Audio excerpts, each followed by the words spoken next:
let's get to some NFL news and rumors here. Brandin Cooks cashed out yesterday. He signed a 5-year, $80 million extension that begins in 2019. He's set to make shade over $8 million this season. Of course, the Rams acquired Brandin from the New England Patriots in early April.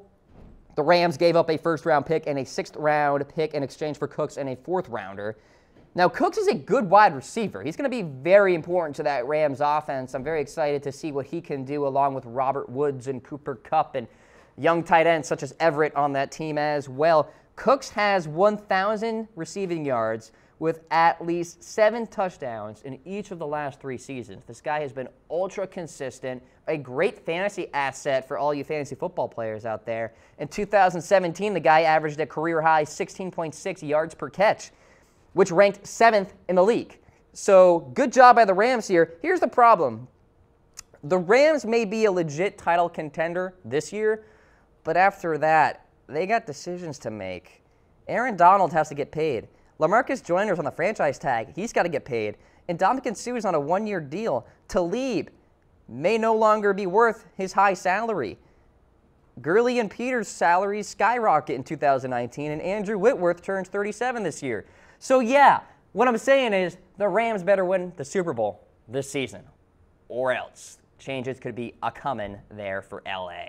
All right, next up on the list, the NFL has reinstated Randy Gregory after filing his application for reinstatement back in May.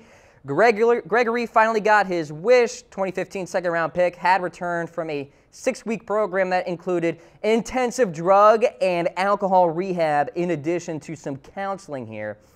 Now, Gregory threw up the old winky face emoji on Twitter yesterday after the news surfaced, so sure sounds like Randy Gregory is excited for the season with the Dallas Cowboys. The Cowboys, bit of good news on that defensive line. Seems like it's bad news after bad news on that front line for the Dallas Cowboys. And Randy Gregory, as Stephen A. Smith would say, stay off the weed and make good decisions. All right, next up on the list, no holdout for Rob Gronkowski. That according to Adam Schefter. Now, the Patriots and Gronk have been going through some contract negotiations. Apparently, Gronk wants his contract tweaked a little bit, and rightfully so. He's set to make like only $8 million this upcoming season, $9 million in 2019. He is the elite tight end in the National Football League. So, like, yeah, he deserves more than what he's about to get paid. Now, back in April, Jeff Darlington reported that Gronk would only remain with the team so long as Tom Brady is the quarterback. And how about this? And that lingering frustrations between Belichick and Gronkowski are still a thing. Now, that was reported back in April. Who knows if Gronk and Bill Belichick have patched things up before. If you are a frequent watcher of the Cam Rogers Show, you know that I have talked about the Patriots dynasty and the friction within the trifecta among Mr. Robert Kraft, Bill Belichick, and Tom Brady. As for Gronk, I think he is fine. I think he's happy with the team. I think there are no questions about him reporting for training camp or anything of that sort. He'll be fine with New England, and hopefully they get that contract figured out. Now, he can become a free agent ahead of the 2020 season. All right, so keep that in mind. The Jags have signed their first-round selection, Mr. Taven Bryan. Now, Jags rookies will report to training camp today, and that will include Taven Bryan here, so that's good news. Bryan's deal will run for 4 years with a team option for a 5th season, as is the case for all first-round selections. There are now 13 unsigned picks from this year's draft. 11 players are first-rounders. Now, Bryan is going to have to compete against the likes of Malik Jackson and Aubrey Jones and Marcel Darius to get playing time, and I don't think there's much pressure on Taven Bryan. And if you are Taven Bryan, you're probably pretty happy about this because you can learn from the likes of Malik and Marcel Darius. These guys are really elite defenders on the front line. So Taven Bryan signed with the Jags. Some bad news for the general manager of the Arizona Cardinals. Steve Keim has pled guilty to the DUI that came down on July 4th when he was arrested. The Cardinals announced they've suspended Keim for 5 weeks along with a $200,000 fine. How about this BAC? 0.19, more than twice the legal limit for Steve Keim. So the charge was extreme DUI, which could come with a 30-day jail sentence. And I'm bringing this up not necessarily because it's really important news here in the NFL, but there is an underlying message. Don't drink and drive. There are a million, gajillion, bazillion reasons to not drink and drive. Hashtag Uber, hashtag Lyft, hashtag call me, and I will fly over to wherever you are and I will drive you home. I'll throw up my phone number in the comments section. Just kidding, I won't do that. All right, next up on the list, did the Eagles want 2 first-rounders for Nick Foles? That's the rumor out there, according to Peter King, a good insider who's well-versed among the National Football League and the rumors. So the Eagles, first off, wow, 2 first-rounders. No wonder Nick Foles was never dealt. Second off, this confirms that the Eagles were actually listening and engaging in offers for Foles, something that had been combated at times among many NFL stories out there. Now, the Cleveland Browns were reportedly asking the Philadelphia Eagles about Nick Foles.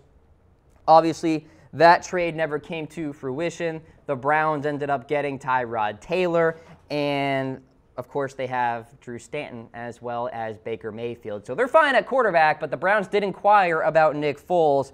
Obviously, the Eagles understand the importance of having a big-time insurance policy behind Carson Wentz, who's coming back from an ACL injury. And if you look at the recent tape out there of Carson Wentz, sure looks like his knee is okay. We have some video that we will cut to of Carson Wentz here at his wedding. He will eventually do the Thriller dance towards the end of this video here. And hey, first of all, congratulations, Carson Wentz. You got married. And then congratulations on that knee, because it sure looks okay. Carson Wentz breaking it down. That's a pretty big wedding as well.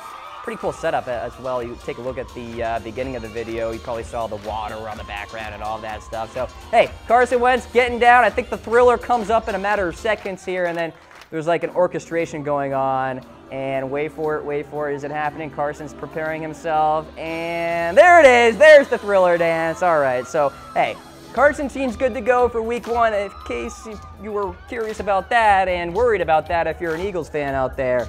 So, should be 100% for the opener on Thursday night for the Philadelphia Eagles taking on the Atlanta Falcons. You guys are watching the Cam Rogers Show presented by AutoList.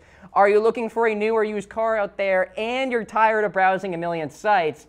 Autolist.com is the way to go. Also, download their top-rated mobile app for iPhone or Android today. All right, next up on the list, Terrell Owens. Is he headed to the CFL? We know he's trying to make it to the NFL. Well, he reportedly wants to play for the CFL's Eskimos. So Owens has activated a clause that will force the Eskimos to either offer him a contract or release him from their control within 10 days. Now, Owens' agent said T.O. is 100% interested in playing for the CFL. Owens hasn't played a down of professional football since he suited up for the Allen Wranglers of the Indoor Football League in 2011. So it's been quite a while here for T.O., and you guys probably recall that I've talked about him a few times. I also talked about a segment, the top 5 NFL teams that could sign Terrell Owens as he tries to make this NFL comeback. Of course, amid all of the news that T.O. is not going to the Hall of Fame enshrinement ceremony, Charles Barkley had some words to say as well. He called him out, and a lot of people are calling him out about the news. So T.O., amid all of that, may want to go back to the CFL. And then finally here in the NFL News and Rumors segment, Larry Fitzgerald is only going to play for the Cardinals. That is it. He told the media members out there in a recent interview about his long-term NFL plans. He's turning 35 years old at the end of August, and Fitzgerald remains one of the best receiving security blankets in the National Football League, still going strong with 3 straight seasons of 100-plus receptions and 1,000-plus yards. He's a shoo-in for the Hall of Fame. He's built a home in Arizona. He has a life there. I can see why he would never want to leave. Now, Fitz will become an unrestricted free agent in 2019, and I bet you a lot of New England Patriots rumors are going to swirl. Maybe Bill Belichick will scoop up Larry Fitzgerald. Well, if you go by his word, it sure sounds like he's staying in the Big Toaster and playing in Arizona for the rest of his career, which I totally admire. That's great to see. And for the Arizona Cardinals, a team that could be one of the worst in the National Football League next year, at least this bright spot here, a potential or, you know what, a future Hall of Famer is staying in Arizona. That's good news.